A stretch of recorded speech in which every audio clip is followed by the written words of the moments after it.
voy cargando mi mate porque si viene el momento entrevista con la invitada del día de hoy, la licenciada Mónica Puertas,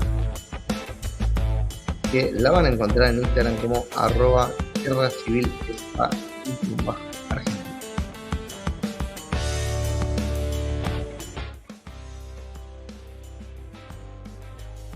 Bien, aquí estamos conectados ya. Hola Mónica, ¿cómo te va? Bienvenida. Hola, Pablo. ¿Cómo estás? ¿Todo bien? ¿Cómo andás? Bien, bien. No sabía que estabas en España. Estoy en España, sí, estoy viviendo en Málaga. Ah, en Málaga, mira, qué lindo. Sí. Ahí justo tocábamos lo de la desbandá, que bueno, hace poco hubo un aniversario y generalmente se hace, por ejemplo, una caminata, digamos, ¿no? También por ahí, bueno, es un momento muy sensible, ¿no? Para la gente de aquí. Y bueno, sí, ahí se respira mucho, ¿no? De la guerra civil acá en España, o sea, hay mucho memorial, ¿no? Que sobre todo con las leyes de memoria, ¿no? Nuevas, se han ido recuperando. Y bueno, creo que es interesante, ¿no? En una sociedad donde el franquismo ha borrado mucho de esas huellas, ¿no? Que hayan podido recuperarlo me parece que está bueno. Bueno, Mónica, te voy a dejar a vos que te presentes. Bueno, me presento. Me llamo Mónica Puertas, soy socióloga, estudié en la Universidad de Buenos Aires. Soy trabajadora de la ex ESMA, que para quienes no conocen, fue un centro clandestino de detención, tortura y exterminio durante la última dictadura militar en Argentina, y hoy es un espacio de memoria. Yo soy guía del recorrido histórico en la ESMA, trabajo de lunes a viernes y en los fines de semana hago un recorrido sobre la Guerra Civil Española en la ciudad de Buenos Aires, teniendo en cuenta la cantidad de inmigrantes españoles que había acá cuando estalló la guerra en España. Soy hija de exiliados, nací en Ámsterdam en el año 81 y además, no, y además más nada, eso. No, Bueno, bueno, viví en Barcelona 5 años, ujú. eh, del 99 al 2004, así que un poquito ese combo es el que me hizo hoy interesarme por el tema de la guerra civil y el franquismo. Excelente, un poco de todo. ¿Cuál es la idea de tu recorrido? ¿Sí? Ella, como decía recién, hace un recorrido en Buenos Aires sobre la guerra civil. Eh, Primero, ¿cómo se te ocurre o si es parte de un proyecto general? ¿Sí? ¿Y cuál es la idea, digamos, en general del recorrido? A ver, durante la pandemia yo tuve la suerte bueno, como trabajo en el Estado, pude estar un tiempo largo sin estar presencialmente en el trabajo, entonces estaba en casa y eso me llevó a leer libros de literatura sobre la guerra civil que siempre había leído, pero durante la pandemia pasé de leer libros de literatura ya a me había comprado un libro de historia de Paul Preston cuando estuve de vacaciones en 2017 y lo tenía ahí y dije, lo voy a leer. Y la verdad es que ahí arranqué y me empecé a comprar más libros y como yo siempre tuve la fantasía de volver a Barcelona en algún momento, se me ocurrió que quizás podía volver con ese proyecto de hacer un recorrido allá, porque yo acá, además de la ex ESMA, estaba haciendo un recorrido con un amigo que es antropólogo y teníamos un recorrido sobre la fundación de Buenos Aires. Entonces, este amigo cuando me di cuenta que la pandemia daba para largo y que no iba a poder planificar realmente lo de hacer un recorrido en Barcelona, era un poquito como una especie de utopía. Mi amigo me dio la brillante idea de armar un recorrido en Avenida de Mayo, que es una avenida, eh, para quienes no conocen quizás Buenos Aires, es una avenida que es la primera avenida de la ciudad de Buenos Aires y tiene una fisonomía muy española porque cuando vinieron tantos inmigrantes desde fines del siglo XIX a principios del XX, se instalaron principalmente en el barrio de Montserrat, que es donde está la Avenida de Mayo. Y bueno, a partir de ahí diseñé un recorrido. Eso te contestaría la parte de cómo se me ocurrió. Y respecto de la idea del recorrido es, como yo no soy historiadora, soy socióloga, la propuesta del recorrido es una propuesta sociológica y apunta a problematizar el mismo concepto de guerra civil para pensarlo bajo la hipótesis de genocidio y crímenes de lesa humanidad. Entonces, son 3 horas más o menos de caminata, son unas 10 calles, 10 cuadras en total. Hay diferentes paradas y voy contando un poco los vínculos con la ciudad, por ejemplo, que hay una esquina en Avenida de Mayo y Salta donde se agarraban a las trompadas los que apoyaban a Franco y los que apoyaban a la República, los inmigrantes que había en Argentina, se tiraban con platos, con sillas, con cubiertos, etcétera, se terminaban presos la mayoría. Bueno, después también está el hotel donde paró Federico García Lorca cuando estuvo en Buenos Aires, desde fines del 33 a principios del 34, estuvo más o menos 6 meses. Bueno, voy tomando alguna materialidad de lo que es toda esa zona, pero a la vez voy trabajando sobre la hipótesis de genocidio para que los visitantes empiecen a problematizar y pensarlo bajo otro paradigma, que es el de crímenes de lesa humanidad.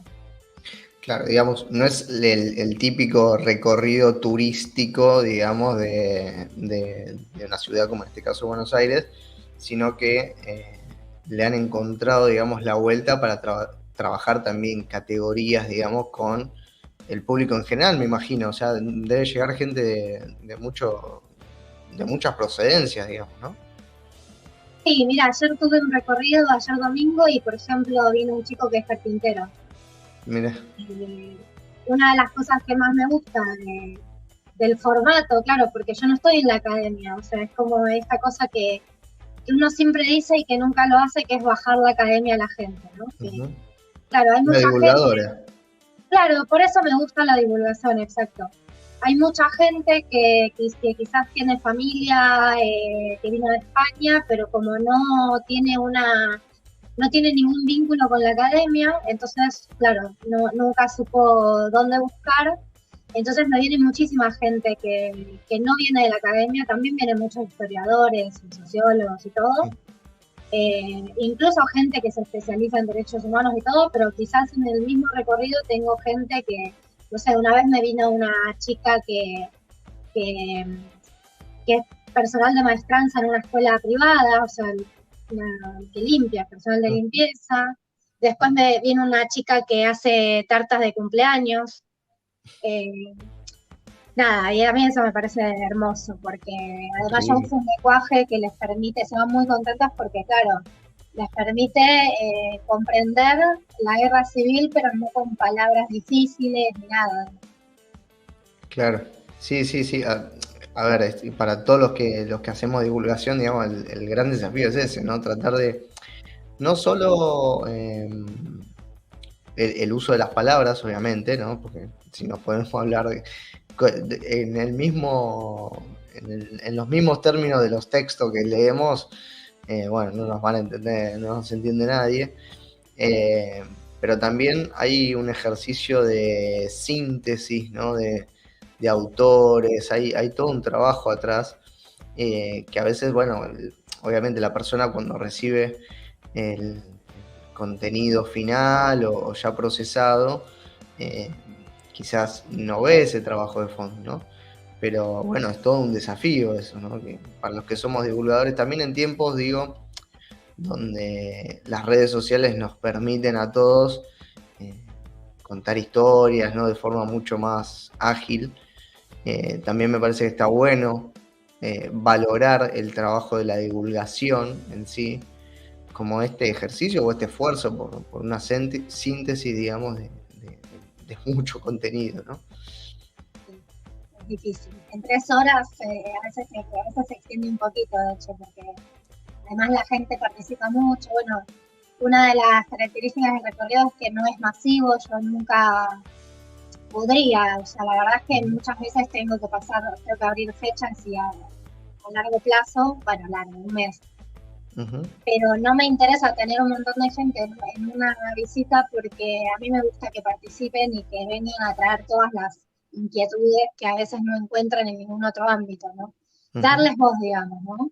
Poder Claro. intercambiar. Muchas veces me han, o sea, mi recorrido, yo hace un año y 4 y 3 meses que lo hago y la verdad es que nunca es, o sea, el recorrido fue cambiando porque también los aportes que me hicieron muchas personas, aportes muy interesantes, yo después los incorporé, incluso muchas veces cito algún, no me acuerdo los nombres de los visitantes, pero les digo, uno me dijo una cosa que me pareció interesante, entonces me parece que también está bueno para socializar un poco el conocimiento. Yo no soy, como digo, no soy historiadora, Ujú. entonces a veces me vienen con hechos que yo no conocía y después los busco y entonces lo pienso por otro lado, bueno, y se va retroalimentando también todo.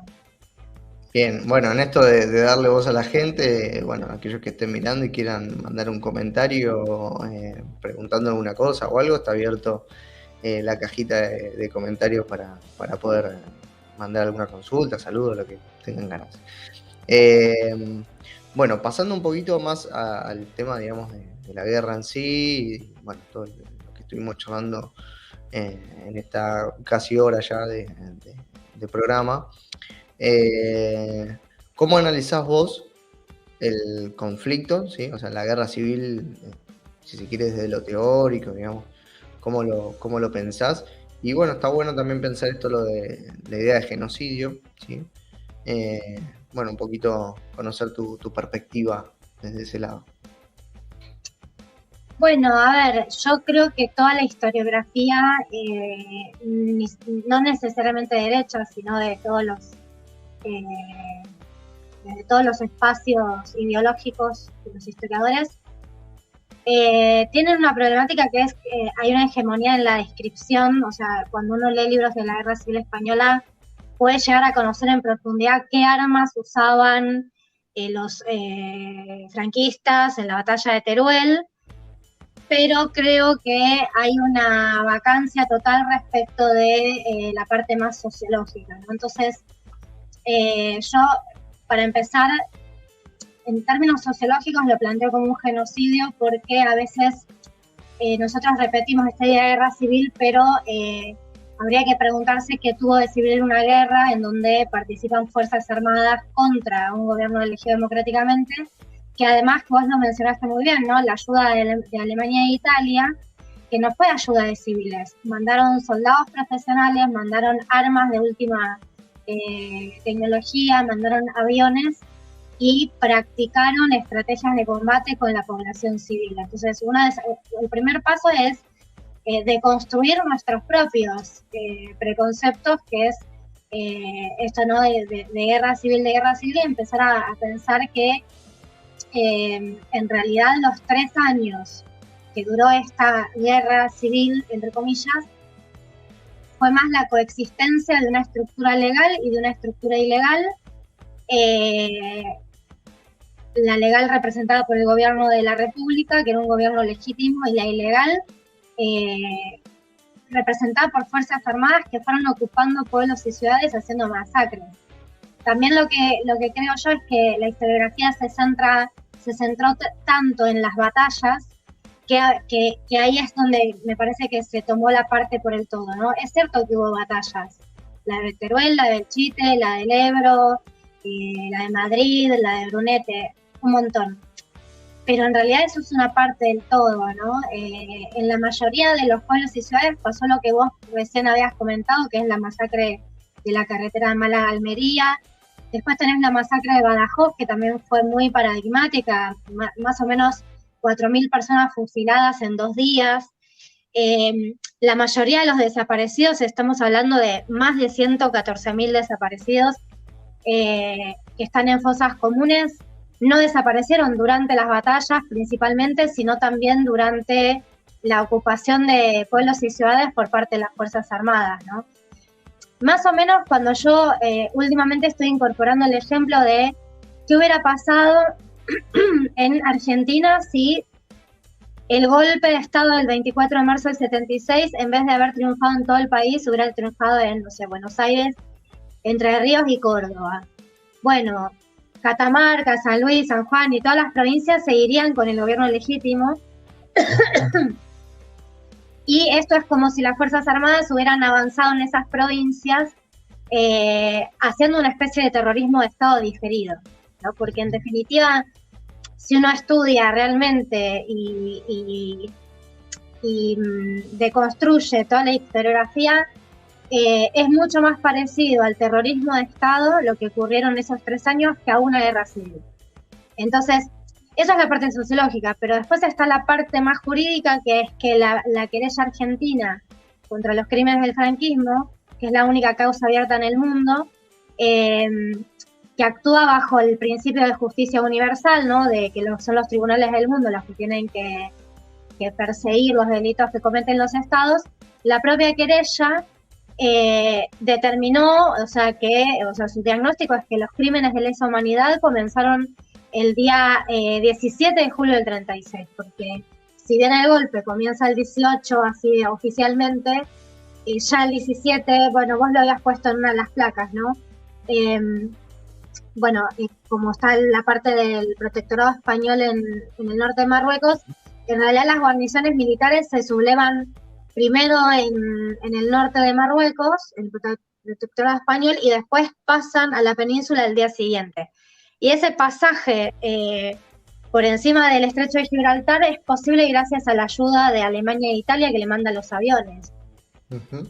Por eso, básicamente lo que yo hago, por eso es la propuesta sociológica, no solo en un recorrido, sino que ahora también estoy dando cursos virtuales, uh-huh, es poder dar herramientas para que los aficionados a la guerra civil, sea historiadores, gente común, cuando salga a leer sobre la guerra civil, se le prenda la lamparita. Un ejemplo chiquito es, en todos los libros de historia se habla de los nacionales. ¿Por qué se dicen nacionales? ¿Quién puso la palabra nacional? Hay que poner golpistas, genocidas, porque que ellos se autoperciban o se autodenominen como nacionales, en realidad están dejando por afuera a esa población que van a exterminar, que de hecho Franco la llama la anti-España. Ya ahí hay una delimitación del enemigo. De hecho, un genocidio es la intención de destruir total o parcialmente a un grupo social, étnico, racial, religioso o nacional. Bueno, ahí ya tenés los grupos nacionales. Lo que vos decías hoy, los catalanes, los vascos, los gallegos, fueron identidades que fueron muy perseguidas durante el franquismo. Bueno, más o menos eso. Bien, bien. No, está bueno para pensarlo. Yo a veces cuando pienso también esto de guerra civil, a mí me hace este ruido, ¿no? que comentabas vos. Bueno, la semana pasada fue, o la otra, me habían hecho una nota para un programa que se llama Historia de Miércoles, que es de la ciudad de Azul, y estuvimos charlando un poco también sobre la guerra civil, y a mí el término de guerra civil, si bien está asociado a guerra entre conciudadanos, ¿no? Entre ciudadanos de un mismo país, que bueno, en diferentes teorías podría ser aplicable, pero también estamos hablando de una lucha de clases trasladada al campo militar, si se quiere, ¿no? Donde tenemos, por un lado, una clase obrera politizada y movilizada atrás de sus partidos de clase, que son el Partido Comunista, los anarquistas, o los trotskistas, los socialistas, y del otro lado tenemos a ciertas corporaciones ligadas a sectores todavía pervivientes de la nobleza, como podrían ser los monárquicos, como podrían ser la iglesia o los hacendados, los terratenientes, y sectores de la burguesía más concentrada. Entonces lo que podríamos estar viendo es una lucha de clases, ¿no? Más allá de una guerra civil, de un enfrentamiento entre conciudadanos. Porque y creo que termina como encubriendo, ¿no? Todo un trasfondo social que bueno, tiene que ver un poco con esto que hablabas vos, las herramientas de las cuales se sirve finalmente los sublevados, es un genocidio, ¿no? Es el exterminio completo del otro, ¿no? En este caso, asociado a una ideología política, fundamentalmente, o a un nacionalismo también en algún otro caso. Creo que es una oportunidad también para repensar la idea de guerra civil, por lo menos en este contexto, por lo menos, me parece que está bueno y que también se podría llegar a trasladar a otros contextos. ¿En qué sentido? Bueno, en el sentido de a veces hay que descubrir ese velo que nos termina tapando, ¿no? Una realidad que puede ser un poco más profunda.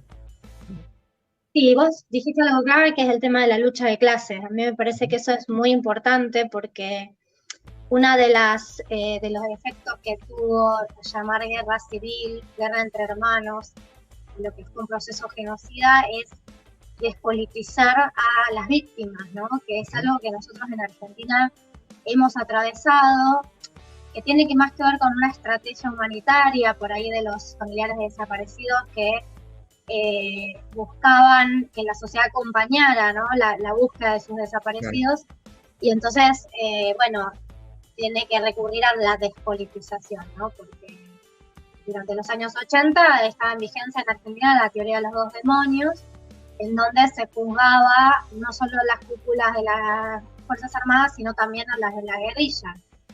Entonces, bueno, hubo un proceso de despolitización, pero que en Argentina se recupera, ¿no? Vos hoy podés hablar de un desaparecido y podés decir a qué organización armada pertenecía, y eso no va a invalidar que haya sido, o sea, la condena de que fue torturado, que fue desaparición. En el caso de España, eso perdura todavía, esta idea de guerra entre hermanos, que nosotros, una de las primeras cosas que me llamó la atención cuando empecé a hacer el recorrido es cómo los visitantes repiten, ¿no? Esta idea de guerra entre hermanos.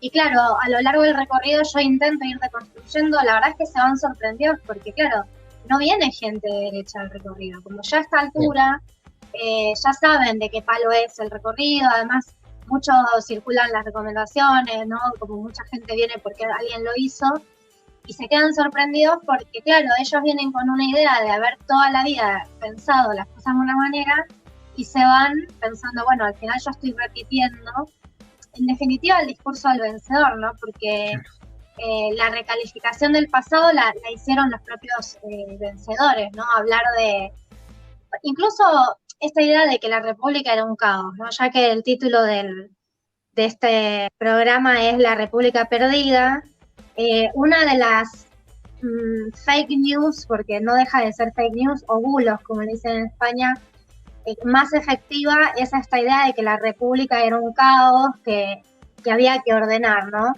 Eso es algo que es una estrategia que tiene los procesos autoritarios justamente para implementar el autoritarismo, ¿no? Es, bueno, había que ordenar, esto era un gran caos, y en realidad la República era una democracia con los problemas que tiene cualquier democracia. O sea, y muy joven también, ¿no? Muy... Exacto, claro, eso, o sea, uno, si se pone a pensar, hubo dos repúblicas en siglos donde era la monarquía la que mandaba. Entonces, por más que vos ganes las elecciones, después tenés que llenar de cuadros burocráticos el Estado, o sea, te falta gente, te falta experiencia política, ¿no? Y una cosa que me gustó de algo que dijiste que no es menor y que yo lo recalco mucho es que vos hablas de que la Segunda República dura hasta el 39. No todos los historiadores dicen eso, muchos sitúan el final de la Segunda República en el 36 y eso le da cierta legitimidad al gobierno de facto. Entonces, a mí me parece muy importante hacer hincapié en que la Segunda República dura hasta el 39, porque hubo un montón de ciudades donde estaba vigente. Sí, ¿no? Y que también en este proceso de invisibilización nos terminamos perdiendo la experiencia anarquista en Barcelona, digamos, los procesos de organización autónomos de diferentes sectores de la clase obrera, ¿no?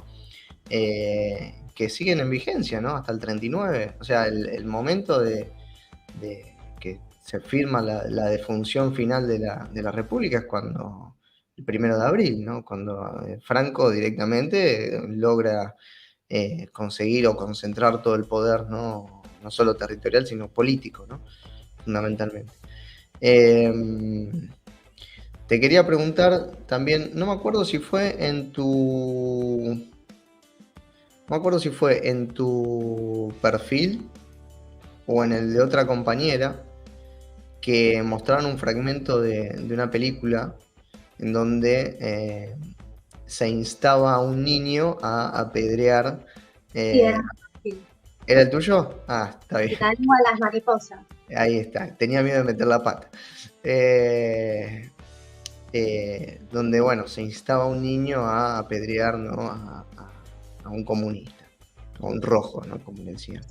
O como se dice todavía hoy en día, ¿no? Porque también Y esa... es tan fuerte la construcción del enemigo que se hizo ya desde el golpe de Estado que todavía la palabra rojo tiene un peso muy fuerte. Es como si acá te dijeran subversivo. Acá ya no, el insulto subversivo, ya por suerte, bueno, a ver, ahora está la nueva derecha y todo, nada es definitivo, pero acá no se dice subversivo como algo vigente, acá ni Claro. existe.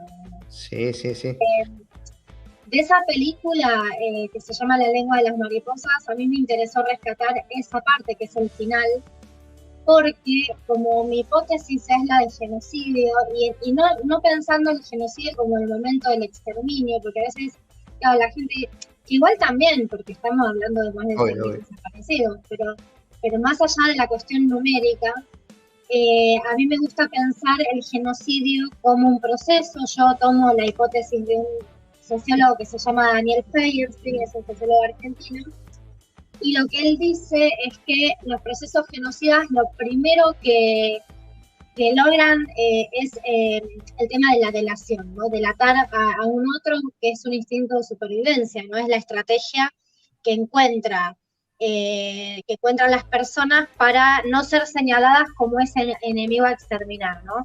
Por eso en España hay una gran ruptura de las relaciones de solidaridad, cada uno se salva como puede, y creo que ese fragmento refleja eso, ¿no? Porque además es muy interesante, porque claro, ese maestro le había enseñado palabras nuevas, la madre, ayer no, el miércoles pasado me lo decía, no, ya ni me acuerdo quién, pero o un visitante o uno que hizo el curso, dijo algo interesante, me dice, si vos te fijas en esa escena, el padre llora, o sea, las reacciones de cada uno, el padre llora, la madre le obliga al nene a gritarle al maestro, ¿no? La película es que se llevan a los militantes políticos en un camión para fusilarlos. Y entre esos está el maestro del nene, ¿no? Que le había enseñado palabras nuevas. Entonces la madre le dice ahora, ¿no? Que le grite. Entonces el nene le empieza a gritar rojo, ateo, y después lo empieza con otros nenes a tirarle piedras, corre en el camión y le grita espiritrompa. Eso me parece terrible porque es la palabra que el maestro le había enseñado. Y ahí te das cuenta de que el nene en realidad no tiene ni idea de lo que está haciendo. Lo que pasa es que lo interesante de ese fragmento es mostrar cómo la idea de la delación sirve para decir yo no soy eso, ¿no? Fue una forma de supervivencia. Uh-huh. Un proceso genocida tiene esas consecuencias. Sí, bueno, yo justamente en esa publicación te comentaba que había estado leyendo este libro que tengo acá atrás, que lo recomiendo mucho. Uy, ahí con el aro de luz. Los tengo por ahí también, pero no los leí todavía. El lector de Julio Verne, de Almudena Grandes, porque se trata mucho este tema de las delaciones y de la resistencia también. Me pareció muy interesante el tema de las resistencias al régimen. Por ejemplo, el libro trata de, en un pueblo cercano a Jaén, ¿no? Aquí en Andalucía, un pueblo muy chiquito, se levanta una guerrilla en el monte y, bueno, está como todo el pueblo sospechando a ver quién es el cabecilla de esa guerrilla, ¿no? Y la historia gira en torno a un niño que se hace amigo de un hombre que anda ahí solitario por las montañas, ¿no? Y este hombre solitario como que le va, de a poco lo va instruyendo, ¿no? En ciertas cuestiones de la vida, ¿no? muy cercanas al espíritu republicano, y el niño, bueno, va creciendo con eso, ¿no? Y en uno de los pasajes, uno de estos guerrilleros es asesinado y como no estaba permitido el luto, ¿no? por este guerrillero asesinado, las mujeres lavan la ropa negra y la cuelgan en los balcones, ¿no? Entonces, como una forma de resistencia solapada, y cuando venía la policía y le decía, bajen eso, yo estoy colgando la ropa. Decía, claro, mira bueno, no, claro. Entonces, bueno, tienen muchas cositas de estas, y me parecía como muy asociable a lo que vos habías publicado, porque justamente nos habla primero de las resistencias durante la dictadura, ¿no? Que también es todo un tema, ¿no? Que no... O se aborda poco, o hay como una idea de total dominio, ¿no? del franquismo, y nos perdemos de estas resistencias y de justamente la pervivencia de cierto espíritu revolucionario en estos lugares o en estos parajes tan alejados, ¿no? Un poco lo que dice el libro es, bueno, ellos dijeron que la guerra civil había terminado, pero acá siguió la guerra, ¿no? O sea, nunca dejamos de combatir de estos guerrilleros de los montes de Jaén. Claro, vos, o sea, también está esta cosa de los maquis, ¿no? Que a veces para bajarles el precio les dicen bandoleros, que también tiene que ver con una despolitización, pero eran guerrilleros antifranquistas. A mí me interesa cuando vos mencionás el tema de la resistencia, porque creo que, bueno, vos lo dijiste hoy, ¿no? El franquismo está vigente.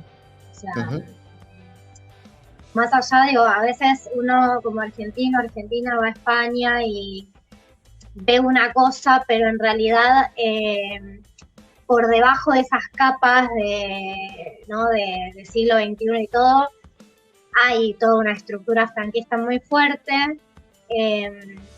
Bueno, con la crisis del 2008 eso se salió más a la luz, ¿no? O sea, mientras no te quejes podés vivir bárbaro, pero en donde te empezás a quejar ya las estructuras, las fuerzas de seguridad, etcétera, son bestiales, y ahí te das cuenta de que ganaron, ¿no?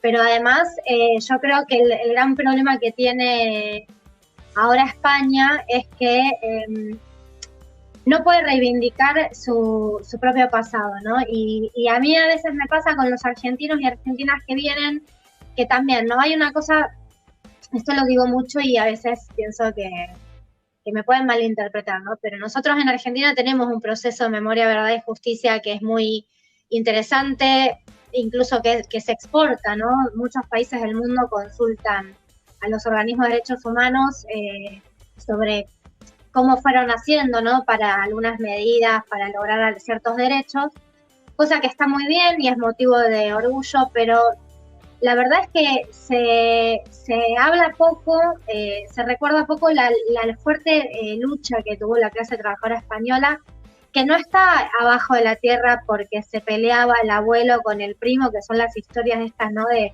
mi abuelo que lo odiaba al tío de mi prima y por eso lo delató, entonces ahora está desaparecido. En realidad todo eso es una estrategia que despolitiza a desaparecidos que desaparecieron por vos decías hoy, ¿no? La lucha de clases, desaparecieron porque tenían ciertas ideas de cómo organizaba la sociedad y el Estado. No cualquier otra, o sea, no existe en ninguna parte del mundo una lucha de la clase trabajadora como fue la de la Segunda República, y esto que vos decías, las brigadas internacionales, ¿no? Estamos hablando de que entre 40.000 y 50.000 trabajadores de todo el mundo fueron a luchar a favor del bando republicano, ¿no? Y eso no es algo que esté demasiado charlado, hablado, no hay suficientes cosas escritas, ¿no? Entonces también es una forma de tapar, pero hay que reivindicarlo. Sí, el otro día también en el programa de la compañera de Azul, leía una pequeña carta de un militante anarquista que le escribe a un tal Córdoba que era tío, digamos, o algo así de Ernesto Guevara, ¿no? Que, bueno, habían ido los dos a combatir a España como estas brigadas internacionales y le mandaban cartas continuamente a Ernesto Guevara, que era muy chico, le mandaban cartas contándole los sucesos y el Che Guevara que iba siguiendo la guerra desde Altagracia. Pero bueno, estos puentes, ¿no?, militantes fueron muy fuertes, digamos, ¿no? Está bastante... A mí la verdad que cuando me empecé a meter en el tema de la guerra civil y me empecé a encontrar con ciertos personajes de alto rango del Partido Comunista Argentino que habían ido a combatir a España, la verdad que me impresionó y, digamos, uno se queda con esa con esa mirada de loco, cómo se la jugaban en esa época, ¿no? Total. Cómo iban a poner Un el caso, cuerpo. un caso muy conocido que yo en el recorrido lo laburo es el caso de Simón Radovisky, que era un ucraniano pero que vivía en Argentina y que mata al jefe de policía de Buenos Aires porque había hecho una gran represión contra los anarquistas el 1 de mayo de 1909. Después lo mandan, o sea, primero lo condenan a muerte, como era menor de edad, aparentemente. Termina con prisión en la cárcel de Ushuaia, que es la cárcel del fin del mundo, como le dicen en Argentina, y después lo indultan, pero con la condición de que se vaya del país. Y se va a Uruguay, y cuando está en Uruguay estalla la guerra civil, y se va a luchar a favor del bando republicano. Y después termina exiliado en México. Pero bueno, es un caso muy paradigmático porque vos decís, el pibe a los 20 años ya había matado al jefe de policía de Buenos Aires, que era el emblema de la lucha antianarquista, se había ido después se fue a luchar, o sea, digo, ¿cuántos de nosotros nos animamos a hacer eso? Y sí, ha cambiado mucho también bueno, hay varios procesos, ¿no? La despolitización y la pacificación también de las sociedades, digamos, esta idea del Sí, son pacifismo. otros contextos, obviamente Claro. no quiero comparar ni decir, somos malos, no, pero digo, a veces uno se olvida no se olvida, pero uno no pone, no toma la dimensión de la lucha que llevaron los que nos antecedieron, ¿no? Bueno, vos hoy cuando te presentabas nos contabas que eras hija de exiliados. No sé si querés contar un poquito de esa historia o cómo... Sí, bueno, mi mamá era de Montoneros, y, y bueno, vivía en la ciudad de La Plata, ella es rosarina, vivía en la ciudad de La Plata y cuando ella vivía con su mamá, ¿no? Estaba temporalmente viviendo con su mamá a los 26 años y en un momento dado se fue a visitar a su familia con su mamá, se habían ido a visitar a su familia a Rosario y resulta que en esa noche el ejército, ya estamos hablando del año 77, o del 76, no me acuerdo. El ejército hace un operativo en la casa para llevársela. O sea, mi mamá podría haber sido uno de los 30.000 desaparecidos. El ejército le revienta la casa y ahí ella ya no puede volver. Entonces empieza primero lo que se dicería el exilio interno.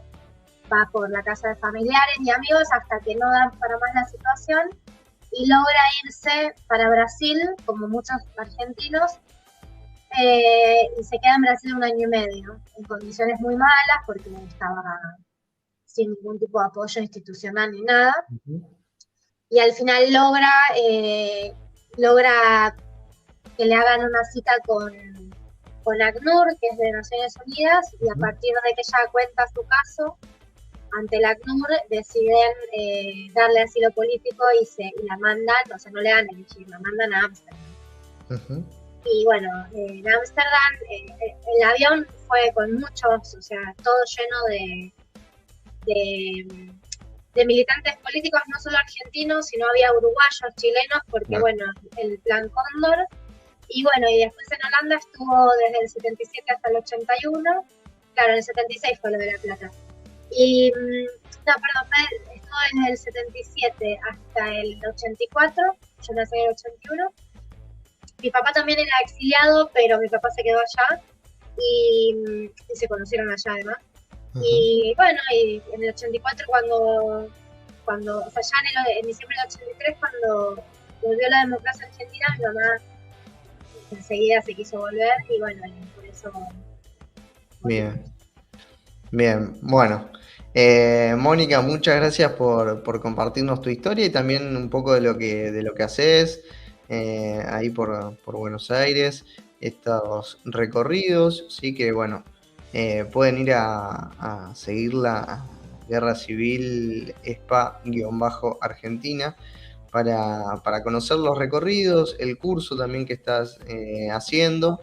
Y bueno, puedan ir a chusmear un poco y conocer un poco más y también acercarse a un enfoque bastante, podría decir, innovador de la divulgación histórica, ¿no? Porque la verdad que hacer un recorrido a pie de calle, eh, más allá de los típicos recorridos, ¿no? En museos o el caso de la ex ESMA, poder hacer un recorrido a pie de calle consultando y aprendiendo sobre estos temas, creo que está buenísimo, así que te felicito por la iniciativa y el trabajo que están haciendo. Muchísimas gracias, Pablo, y gracias por haberme invitado a esta charla también. Bueno, te mando un fuerte abrazo y nos estaremos viendo próximamente. Dale, un abrazo y gracias. Adiós. Chao.